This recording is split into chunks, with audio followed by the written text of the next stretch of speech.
സല്ലല്ലാഹു അലാ മുഹമ്മദ് സല്ലല്ലാഹു അലൈഹി വസല്ലം. അല്ലാഹുവിന്റെ ഹബീബ് നബി മുഹമ്മദുർ റസൂലുള്ളാഹി സല്ലല്ലാഹു അലൈഹി വസല്ലം തങ്ങളത് പഠിപ്പിച്ചിട്ടില്ല. മറിച്ച് ഹബീബായ നബി തങ്ങൾ പഠിപ്പിച്ചത് വിട്ടുവീഴ്ച ചെയ്യാനാണ്. എല്ലാവർക്കും വിട്ടുവീഴ്ച ചെയ്യണം, എല്ലാവർക്കും പൊരുത്തപ്പെട്ടു കൊടുക്കണം. ഹബീബായ നബി സല്ലല്ലാഹു അലൈഹി വസല്ലം തങ്ങളെ വധിക്കാൻ വേണ്ടി പിന്നാലെ വന്നില്ലേ സുറാഖത്ത് ബിൻ മാലിക്. ആ വധിക്കാൻ വന്ന സുറാഖത്ത് ബിൻ മാലിക്കിന്റെ കുതിരെ ഭൂമി അങ്ങ് വിഴുങ്ങിയപ്പോൾ അള്ളാന്റെ ഹബീബിനെ വിളിച്ചില്ലേ, യാ റസൂലല്ലാഹ് മുഹമ്മദേ, എന്നെ ഒന്ന് രക്ഷപ്പെടുത്തണേ, അൽ അമാൻ അൽ അമാൻ എന്ന് വിളിച്ചു പോകിയ അതേ സുറാഖത്ത് ബിൻ മാലിക് ഇല്ലേ, ആ സുറാഖത്ത് ബിൻ മാലിക് വിളിച്ചു പോകിയപ്പോൾ അള്ളാന്റെ ഹബീബ് വിട്ടുവീഴ്ച ചെയ്തില്ലേ, അള്ളാന്റെ ഹബീബ് പൊരുത്തപ്പെട്ടു കൊടുത്തില്ലേ, അവനെ കല്ലെറിഞ്ഞില്ലോ, അവനെ തെറി വിളിച്ചില്ലോ. നിങ്ങൾ ആലോചിച്ചു നോക്ക്, നിങ്ങൾ റോഡിലൂടെ ഇങ്ങനെ നടന്നു പോകുമ്പോ നിങ്ങളെ കല്ലെറിയാനല്ല, വാളുകൊണ്ട് വെട്ടാനല്ല, കൊല്ലാനല്ല, മറിച്ച് നിങ്ങളെ പിന്നാലെ ഒരാൾ വരികയാണ്. എന്തിനാ? ഒരു നല്ല തെറി വിളിക്കാനാ, ഒരു നല്ല തെറി വിളിക്കാനാ അയാൾ വരുന്നത്. അയാളെ കണ്ടപ്പോ അയാൾ എന്തോ കാരണത്താൽ അശ്രദ്ധ കൊണ്ട് കാലൊന്ന് വെച്ചു കുത്തിപ്പോയി. അപ്പൊ തന്നെ പറയാ, എന്നെ ആക്രമിക്കാമെന്ന അള്ള വിടൂലടാ, കിട്ടിയില്ലേ, കാല് വെച്ചു കുത്തിപ്പോയില്ലേ, ഇങ്ങോട്ടടിക്കണ്ട. പിന്നെ നീ കയ്യിൽ പിടിക്കാത്ത കല്ലുണ്ടോ, പിന്നെ നീ കയ്യിൽ പിടിക്കാത്ത വടിയുള്ളോ? ഒന്ന് കാല് വെച്ച് കുത്തിയിട്ട് വേദന സഹിക്കുന്നത് കണ്ടപ്പോ നീ അടുത്തേക്ക് പോയിട്ട് അവനെ വെല്ലുവിളിച്ചില്ലേ? അതുവരെ ധൈര്യം കിട്ടാത്ത നീ കാല് വെച്ച് കുത്തിയിട്ട് വേദന സഹിക്കുന്നത് കണ്ടപ്പോ അടുത്തേക്ക് ചെന്ന് ചോദിച്ചില്ലേ, ധൈര്യമുണ്ടെങ്കിൽ ഇറങ്ങടാ, ധൈര്യമുണ്ടെങ്കിൽ ഒന്ന് തൊടടാ. നീ അവിടെ വെല്ലുവിളിച്ചില്ലേ? പിന്നെ നിന്റെ ഊക്ക് കാണിച്ചില്ലേ? അള്ളാന്റെ ഹബീബ് ഊക്ക് കാണിച്ചില്ല, അവരെ നിസ്സാരപ്പെടുത്തിയില്ല. മാപ്പ് ചോദിച്ചപ്പോ വിട്ടുവീഴ്ച ചെയ്തു കൊടുത്തു ഹബീബായ നബി മുഹമ്മദുർ റസൂലുള്ളാഹി സല്ലല്ലാഹു അലൈഹി വസല്ലം. ആ ഒരു വിട്ടുവീഴ്ചയാണ് നമ്മളും പഠിക്കേണ്ടത്. നമ്മളെ മതത്തെ തെറി വിളിച്ചോ, നമ്മളെ മതത്തിന്റെ ആചാരങ്ങളെ നിസ്സാരപ്പെടുത്തിയോ, അവരെ നീ വെറുതെ വിട്ടേക്കൂ, അവരെ നീ തെറി വിളിക്കണ്ട, നീ കുറ്റം പറയണ്ട. പറയേണ്ടവര് മറുപടി പറഞ്ഞോളും, ആലിമീങ്ങൾ മറുപടി പറഞ്ഞോളും, വിവരമുള്ളവര് മറുപടി പറഞ്ഞോളും. വിവരമില്ലാത്ത നീ മറുപടി പറഞ്ഞാൽ, വിവരമില്ലാത്ത നീ ഉത്തരം പറഞ്ഞാൽ അത് പ്രശ്നത്തിന് കാരണമാണ് മനുഷ്യ. അതെ, അവര് ദീനിനെ തെറ്റിദ്ധരിക്കാൻ കാരണമാണ് മനുഷ്യ. അപ്പൊ വിവരമുള്ള ഒരു മറുപടി പറഞ്ഞോളൂ. അവര് തിരുത്തണമെന്നോ അല്ലെങ്കിൽ മാറ്റി പറയണമെന്നോ മാപ്പ് പറയണമെന്നോ അവരെന്തെങ്കിലും മറുപടി പറയൂ. നീ അത് കണ്ടിട്ട് വിവരമില്ലാത്ത ഞാനും നീയും കൊണ്ടുപോയി ഫേസ്ബുക്കിൽ നിന്റെ വകയിൽ അയാളെ കോലെടുത്തൊരു നായന്റെ ഉണ്ടാക്കുക, എന്നിട്ട് അത് ഫേസ്ബുക്കിൽ പോസ്റ്റ് ചെയ്യുക, എന്നിട്ട് ഇവരക്കെതിരെ ലൈക്ക് അടിക്കാൻ ആരുണ്ട്, ലൈക്കെതിരെ കമന്റ് അടിക്കാൻ ആരുണ്ട്? നീ എന്തിനാ മുസ്ലിമെ മുസ്ലിമിന്റെ ആശയത്തെ തെറ്റിദ്ധരിപ്പിക്കുന്നത്? നീ എന്തിനാണ് ഇസ്ലാമിന്റെ ആശയത്തെ തെറ്റിദ്ധരിപ്പിക്കുന്നത്? നീ ഏറ്റവും ചുരുങ്ങിയ നിനക്ക് വിവരമില്ലാന്നെങ്കിലും മനസ്സിലാക്കണ്ടേ മനുഷ്യ, നിന്റെ വിവരക്കേടിനെ മനസ്സിലാക്കണ്ടേ മനുഷ്യ, നിന്റെ അറിവുകേടിനെ മനസ്സിലാക്കണ്ടേ മനുഷ്യ. അതൊക്കെ വിവരമുള്ളവർക്ക് വിട്ടുകൊടുക്കൂ, ആലിമീങ്ങൾക്ക് വിട്ടുകൊടുക്കൂ, പണ്ഡിതന്മാർക്ക് വിട്ടുകൊടുക്കൂ. എന്തൊരു ലോകാണ് ഇപ്പൊ! എല്ലാവരും എങ്ങനെയുണ്ട് ഒരാളെ ചോദ്യം ചെയ്യാൻ, എങ്ങനെയുണ്ട് ഒരു മുസ്ലിം മുലിയാരെ നിസാരപ്പെടുത്താൻ, എങ്ങനെയുണ്ട് ഒരു മുത്തലിമിനെ നിസാരപ്പെടുത്താൻ, ഇത് ചിന്തിച്ച് നടക്കുകയല്ലേ? അതിനെന്ത് വഴിയുണ്ട് എന്ന് ആലോചിക്കുകയല്ലേ? ഞാൻ ഇന്നലെ തിരക്ക് പിടിച്ച്, അതേ നിങ്ങളെ നാട്ടിന്റെ പരിസരത്ത്, അതേ കോഴിക്കോട് ജില്ലയുടെ അവസാനവും അതുപോലെ മലപ്പുറം ജില്ലയുടെ എന്റുമായൊരു സ്ഥലത്ത് ഇങ്ങനെ തിരക്ക് പിടിച്ച് പോവാണ്, പരിപാടിക്ക് പോവാണ്. അപ്പോഴാണ് എനിക്ക് ഖത്തറിൽ നിന്നൊരു കോളാണ്. വിളിച്ചത് ആരാണ്? പേര് ഞാൻ പറയുന്നില്ല, അയാൾക്ക് എന്തോ അറിയണം. വിളിച്ചപ്പോ എനിക്ക് എനിക്ക് മനസ്സിലായി ആരാണ് വിളിക്കുന്നത്. ഞാൻ ചോദിച്ചു, ഇന്നാലിന്നയാളല്ലേ? അതെ, ഞാൻ അയാളാണ്. സുഖം തന്നെയല്ലേ? ഞാൻ പറഞ്ഞു, സുഖം തന്നെയാണ്. നിങ്ങൾക്ക് ആലിമീങ്ങളെ വിളിച്ച് കളിയാക്കാനേ നേരമുള്ളൂ, ആലിമീങ്ങളെ വിളിച്ച് സ്വീപ്പാക്കാനേ നേരമുള്ളൂ. അവരെ ഫോണിൽ കിട്ടാതെ വന്നപ്പോ മുതലിമീങ്ങളായ ഞങ്ങളൊക്കെ പിന്നാലെ നടക്കുകയാണല്ലേ. പോലെ നിനക്ക് പണിയില്ലെങ്കിൽ ഞങ്ങൾക്ക് പണിയുണ്ട് കേട്ടോ, നിന്റെ അടവ് അവിടെ വെച്ചേക്കൂ.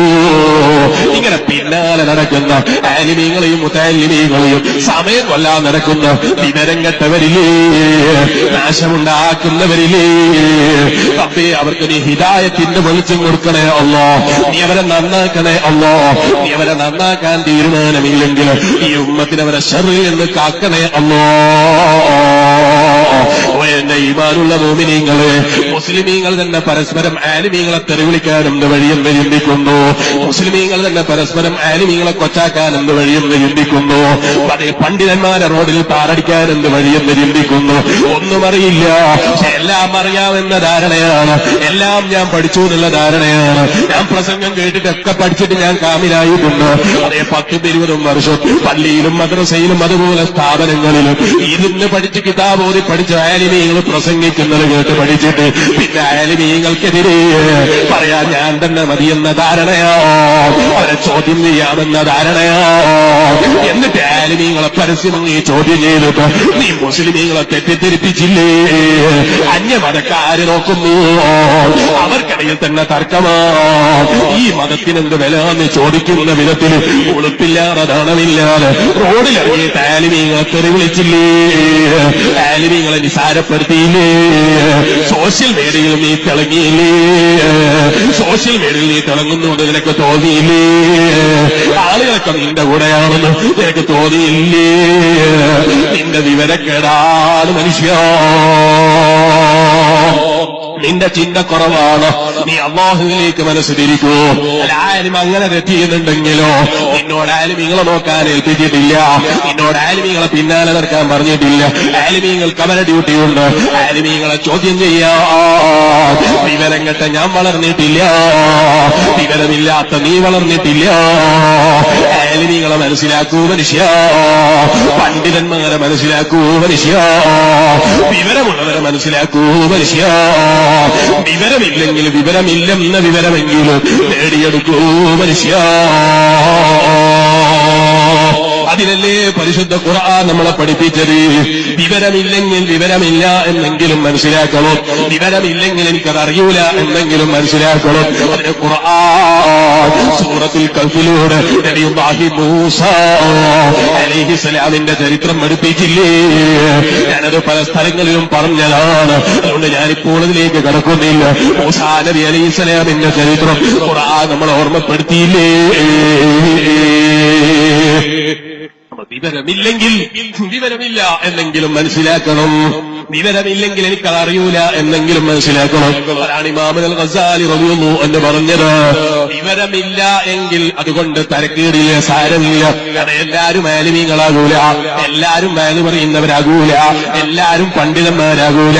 പണ്ഡിതന്മാരുടെ കൂട്ടത്തിൽ തന്നെ എല്ലാരും വാല് പറയൂല. ഈ സദസ്സിൽ തന്നെ എത്ര ആലിമീങ്ങളുണ്ട്, എത്ര ബഹുമാനിക്കപ്പെടേണ്ടവരുണ്ട്, എത്ര ആദരിക്കപ്പെടേണ്ടവരുണ്ട്. അവര് ചിലപ്പോ വയത് പറയൂല, പക്ഷെ അവരാലിമീങ്ങളോ. അതേ സ്ഥാനത്ത് നേരെ തിരിച്ചുമില്ലേ. വിവരം കെട്ട എന്നെ പോലെയുള്ളവർ വയത് പറയുന്നു, ആലിമീങ്ങൾ വയത് കേൾക്കുന്നു. അവർക്ക് വയത് പറയാനറിയൂല, വയത് പറയാൻ കഴിയൂല. പക്ഷെ വയത് പറയുന്നവർ വിവരവുമില്ലാത്ത എന്നെക്കാൾ എത്രയോ വിവരമുള്ള പണ്ഡിതന്മാരാ. എല്ലാം എല്ലാവർക്കും അല്ല കൊടുക്കൂല.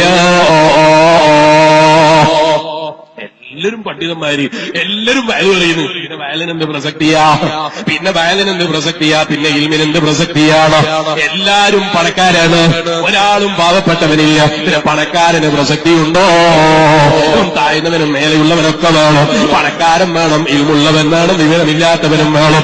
വിവരമില്ല എന്നതൊരു തെറ്റല്ല. എന്ന് പറഞ്ഞു, വിവരമില്ലെങ്കിൽ സാരമില്ല, വിവരമില്ലെങ്കിൽ വിവരമില്ല എന്നുള്ള വിവരം വേണം. എങ്ങനെ?